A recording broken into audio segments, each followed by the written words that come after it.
بسم اللہ الرحمن الرحیم۔ اللہ تبارک و تعالیٰ کے نام سے شروع جو بڑا مہربان اور نہایت رحم کرنے والا ہے۔ اسلام میں 7 کے ہندسے کو خاص اہمیت حاصل ہے۔ اس کی کئی وجوہات ہیں۔ قرآن مجید میں 7 کا ذکر مختلف مقامات پر آیا ہے۔ مثال کے طور پر 7 آسمان، 7 زمین، 7 دن کا ہفتہ وغیرہ۔ یہ بتاتا ہے کہ 7 ایک ایسا عدد ہے جسے اللہ تبارک و تعالیٰ نے کائنات کی تشکیل میں خاص اہمیت دی ہے۔ قرآن مجید میں 7 کے ہندسے کا بار بار استعمال ایک اتفاق نہیں بلکہ اس کے پیچھے گہرے فلسفیانہ اور علمی معنی پوشیدہ ہیں۔ قرآن مجید میں 7 آسمان اور 7 زمین کا ذکر موجود ہے۔ یہ کائنات کی تشکیل کے ایک منظم اور متوازن نظام کی طرف اشارہ ہے۔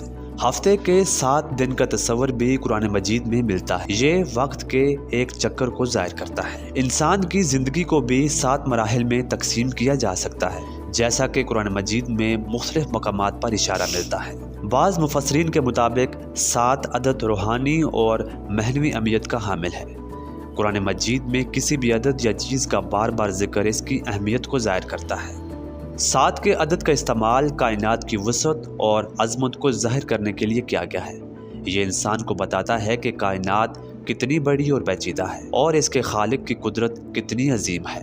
بعض مفسرین کے مطابق 7 آسمان اور 7 زمین سے مراد کائنات کے مختلف طبقات ہیں۔ مثال کے طور پر زمین کے اندرونی حصے، فضا کے مختلف حصے اور آسمانی اجرام وغیرہ۔ 7 عدد کو وقت کے تصور سے بھی جوڑا جا سکتا ہے۔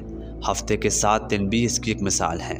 یہ بتاتا ہے کہ کائنات ایک مسلسل حرکت میں ہے اور وقت کا ایک چکر ہے۔ قرآن مجید میں 7 کے ہندسے کا بار بار استعمال اس کی روحانی اہمیت کی طرف اشارہ کرتا ہے۔ اس کی مختلف تعبیرات کی جا سکتی ہیں۔ 7 آسمان اور 7 زمین کا ذکر کائنات کی مختلف تہوں یا طبقات کی طرف اشارہ کرتا ہے۔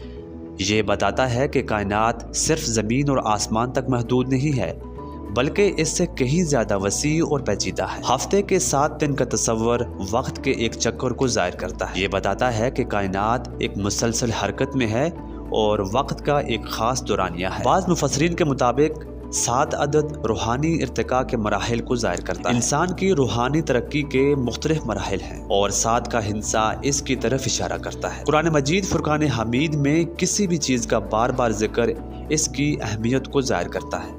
7 کے ہندسے کا بار بار استعمال اس کی روحانی اہمیت پر زور دیتا ہے۔ علم نجوم میں بھی 7 کے ہندسے کو مقدس مانا جاتا ہے اور اسے مختلف سیاروں اور آسمانی اجسام سے جوڑا جاتا ہے۔ ہندو مت میں بھی 7 کے ہندسے کو خاص اہمیت حاصل ہے، مثلاً ہفتے کے 7 دن، رنگین کوس قزح کے 7 رنگ وغیرہ۔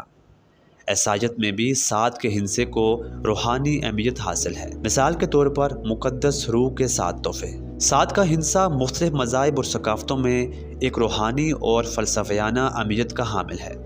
قرآن مجید میں اس کا بار بار استعمال اس کی اہمیت کی طرف اشارہ کرتا ہے۔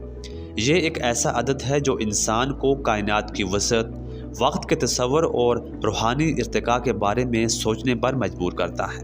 یاد رہے کہ یہ صرف ایک تعبیر ہے اور اس کے بارے میں مختلف نظریات موجود ہیں۔ قرآن مجید کی صحیح تعبیر صرف اللہ اور اس کے رسول ہی جانتے ہیں۔ ہمیں قرآن مجید کو سمجھنے کے لیے قرآن و احادیث اور اسلام کی مختلف کتابوں کا گہرائی سے مطالعہ کرنا ہوگا۔ آج کی ویڈیو میں اتنا ہی، ملتے ہیں آپ سے اگلی ویڈیو میں کسی نئے موضوع کے ساتھ۔ تب تک کے لیے اللہ حافظ۔ اگر آپ کو ہماری یہ ویڈیو پسند آئے تو ویڈیو کو لائک کریں اور اسی طرح کی مزید معلوماتی ویڈیوز کے لیے ہمارے اس چینل کو ضرور سبسکرائب کریں۔